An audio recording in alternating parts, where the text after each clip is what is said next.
Bună dimineața, fetelor! Sunteți pregătite de vacanță? Super pregătită. Mâine fetelor. Bună dimineața, fetelor! Fete și băieți. Ești pregătită de plimbare? Da. Super!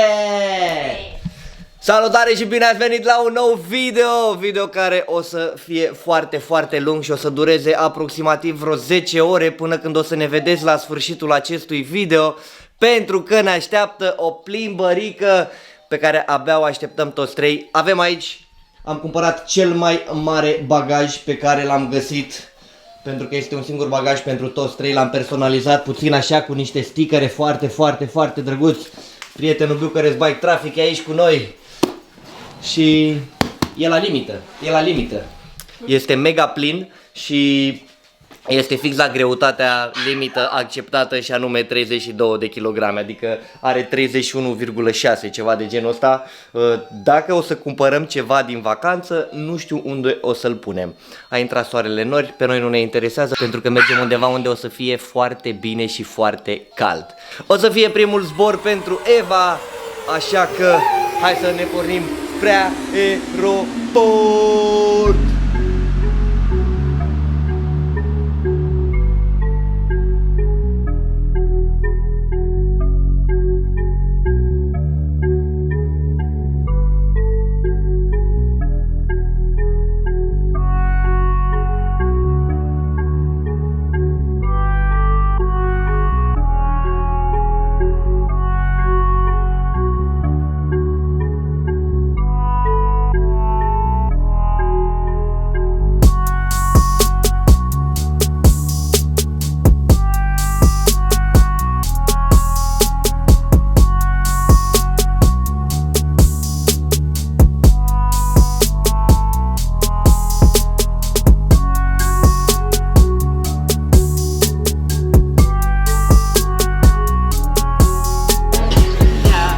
Oh, ia uite ce bine, în sfârșit ne relaxăm un pic. Ne-am chinuit un pic cu mașina să o lăsăm în parcare, pentru că parcarea pe termen lung de la aeroport era full și a trebuit să parcăm undeva la o parcare privată. Am trecut de toate controlele, am lăsat bagajul la mare, nu mai trebuie să-l cărăm după noi.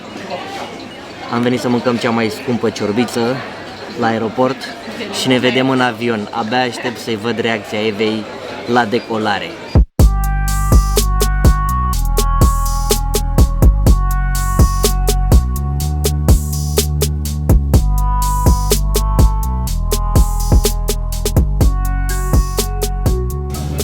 Tu știi că ai ajuns în avion?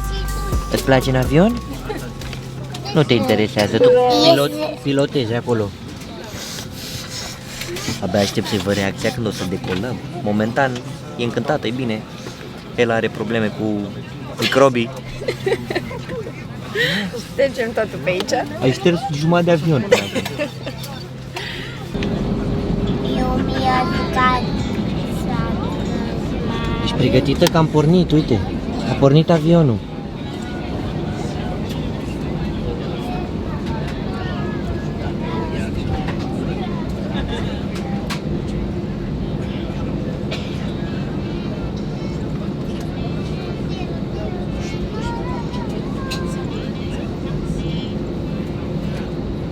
Soare sus. Acum, da, Se decolă. crezi că se sperie? Cred că e mai interesată de jocul ăla, dar cred că o să-i placă când o să vadă că ne ridicăm. Decolăm. Acum să vedem reacție de reacție. Să vedem dacă poți fi reacția mai mare a mea sau a ei. Și prindem viteză mare și decolăm. Hai, trebuie să numeri până la 10 și pornim. 1, 2, 3, 4, 5, 6, 7, 8, 9, 10. Ia uite cu ce viteză merge, vezi? Ce cu viteză mare. Wow. Wow, exact. Și câtă viteză. Un pic de panică. Și ne ridicăm în 3, 2, 1. E puțin zgomot, dar n-are nimica. Ia uite, ne-a ridicat. Wow! De mâna aer, acum zburăm. Simți? Uite-te de pe geam, vezi?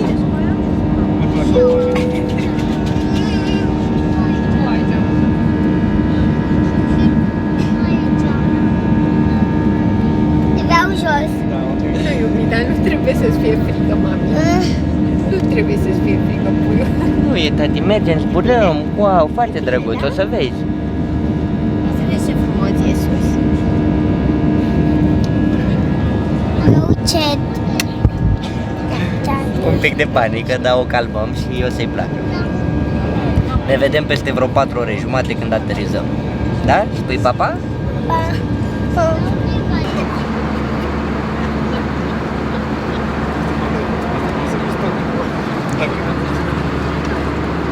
Suntem pe la jumătatea zborului.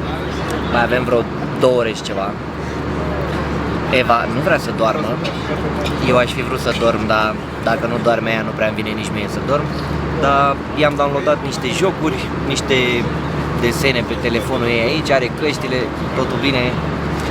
Sper ca după berica asta să ne culcăm toți și să ne trezim direct la destinație. Ne vedem în aeroport.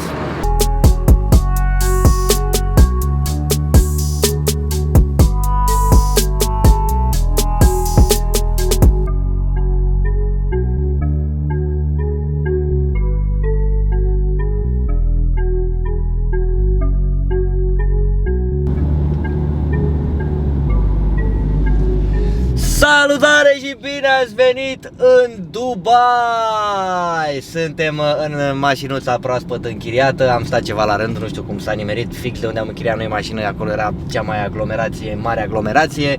Am luat și internet pentru telefon destul de scumpuț, 300 de lei pentru 11 giga. Avem domnișoara în spate, avem domnișoara care ne filmează, am băgat aici pe GPS adresa hotelului și abia aștept să ajung la hotel. Suntem plecați de la ora...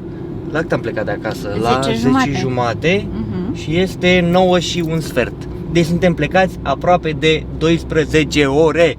Dar vacanța asta, prima vacanță în care Eva a venit cu noi, prima vacanță în afara țării cu avionul în care Eva a venit cu noi, m-am corectat pentru că am fost în Grecia cu Eva, dar am fost cu mașina. Cred că o să fie drăguț. Pe avion a fost aproximativ ok, mă așteptam să doarmă mai mult, a dormit foarte greu și vorbim mai multe când ajungem la hotel, pentru că trebuie să fiu atent la GPS, pentru că nu cunosc orașul. Este a 4-a oară când vin aici, dar nu-l cunosc să mă plimb fără GPS. Ne vedem la hotel. În sfârșit am făcut check-in-ul, nu mai puteam.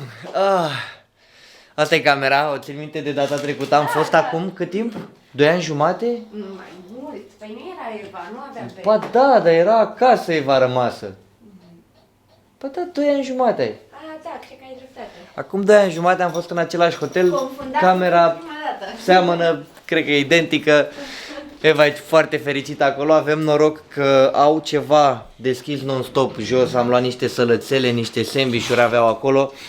Mi-a zis băiatul ăsta care ne-a ajutat cu bagajele că avem și o alimentară aici la 1 minut de mers pe jos, pentru că minibarul e gol și vreau să mă duc să cumpăr niște chestii pentru pus în minibar. Un pat foarte mare în care o să încăpem toți 3 pentru următoarele 6 nopți, cred. Cam așa. Să vedem view. Iubita, nu. View este view sau nu este view? Eva, nu e voie, mai. View cred că o să vi-l arătăm mai bine mâine dimineață. Lasă-mă să se joace la telefon. Zi, salut vlog! Ești ocupată cu jocul ăla toată ziua, dar ar trebui să mai aprind pe aici. Da, niște lumini, că e foarte... Dar nu mai sunt lumini, nu e lustră, deci nu avem ce să mai aprindem. Dite mai bagajul, a ajuns și el odată cu noi. Sunt super mega obosit drumul ăsta, video ăsta a fost așa mai mult cu drumul și reacția Evei la decolare și la aterizare, pentru că a fost pentru prima oară pentru ea.